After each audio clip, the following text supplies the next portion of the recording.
Hey, this is Mark Watson from MTC Media. So recently, Giannis, the Greek freak, decided that he's not going to sign an extension right now. He wants to see what Milwaukee's going to do. And that's really, really smart on Giannis's case. And I'll tell you why. This is the player's response to what you're seeing the NBA governors do. Now, players for years kind of got over on the NBA governors by signing the extensions and then essentially having their contract traded to a destination where they wanted to go.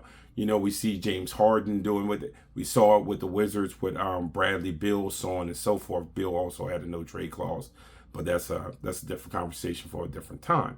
So what players would do is, I want to get the money. Dame Lillard's trying to do it now. You want the money that your current team can pay and then have them trade the contract, as opposed to going out, because then can't sign for as many years. You won't even know if the team that you wanted to go to would have the room on the salary cap without having to take a deep pay cut, somewhat like the whole situation with Kyrie Irving and the Los Angeles Lakers, where it was never realistic for Kyrie to straight up sign with the Lakers. It's too big for a pay cut.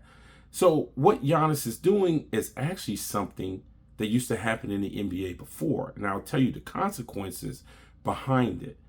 So Giannis does not sign.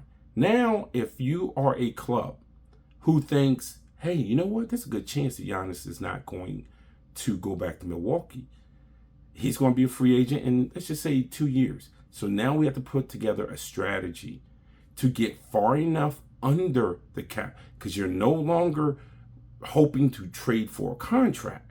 Now you're trying to sign the guy. And when this happened in the NBA before, because it has, here's what happens. Multiple teams will gut their teams out to get under a suitable number that they think they can sign Giannis to. Only one of those teams can get him. That leaves the other teams, especially with the new CBA and how the salary floor works, that will leave the other teams with signing free agents probably to more money than you would have signed that free agent to. Extensions being more lucrative on players that probably shouldn't have an extension like that.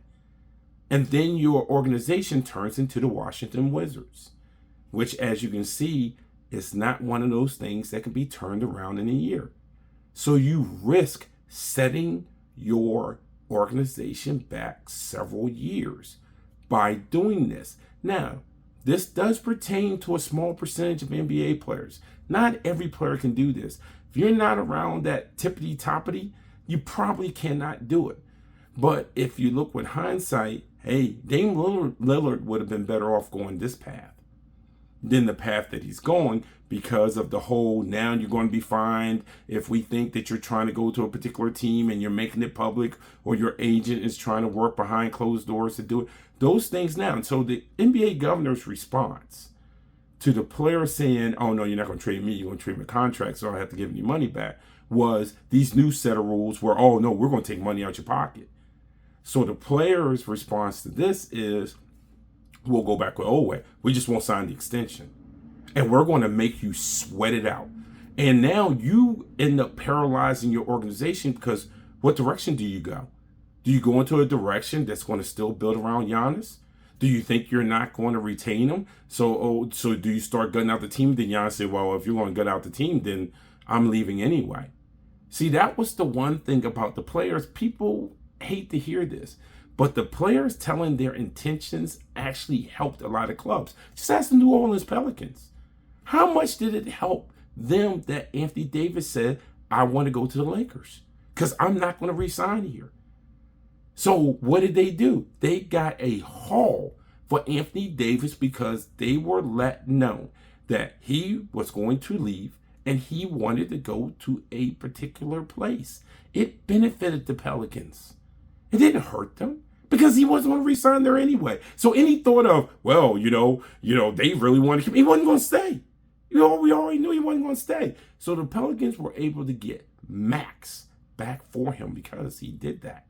That's the thing that people don't want to accept, because they just want to blame the players. The players got too much power, and start with that ridiculous nonsense. It actually puts the team in a position of strength to negotiate. So now here we are. If the players go back to saying, you know what, I'm just going to leave you in limbo. And then I'll just do like the LeBron, and what I'll just do is walk. At least with LeBron and Bosh, it did turn out to be a sign and trade. So let's not think that Toronto and Cleveland got nothing, because that's not the case. I know people like to change history and act like that's the case. That's not the case. But you can do that, and you can just hold the organization hostage. Kevin Durant did it to OKC. He just held them hostage. And then OKC ended up leaving, the Hamptons without Kevin Durant. So you got to be careful what you wish for when you think that you want to get back at the players, because there's still some things that players can do. Like I said, small community. But that small community is awful powerful, because, there's some NBA governors, they do like to win. Not to prove a point, not the engage in collusion. They want to win. Just ask Golden State. Ask how bad they want to win. We'll see who wants to win, how many teams want to go over the second apron. You'll see the teams and the owners that want to win. So, be careful. Like I said, be careful what you wish for. Because I remember that NBA. I remember the NBA when multiple teams would tank and gut out salary for one person and then have no plan to go forward when they were the team that didn't get the one person. But that's where we're returning to because of people like Daryl Morey. That's where we're going. And when the players do that, and some of these organizations end up behind the 8 ball and have a bunch of bad contracts on there, I don't want to hear anyone blame the players. I don't want to hear anyone blame the system. This is what the NBA governors have done. I'm not saying rightfully or wrongfully. This is the response to what the NBA governors and the commissioner's office have done. It was better off when a player said, I want to go here because I'm not going to resign at their current place. And then let that team use that leverage to get the best package possible. But you want to take that away.